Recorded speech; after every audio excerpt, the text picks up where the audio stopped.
শুভা শেষ পর্বে আসিয়া গেলাম। আগেই আমরা শুনিয়াছি বাণীকণ্ঠ তাহার মেয়েকে কলিকাতা লইয়া যাইবার সমস্ত প্রস্তুতি করিয়া ফেলিয়াছেন। তবে শুভার তাহাতে একেবারেই মন নেই। কিন্তু সে বোবা, সে কিছু বলিতে পারি না।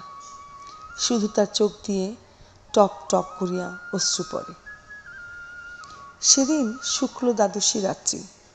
শুভা শয়নগৃহ হইতে বাহির হইয়া তাহার সেই চিরপরিচিত নদী তটে শস্পশয্যায় লুটাইয়া পড়িল।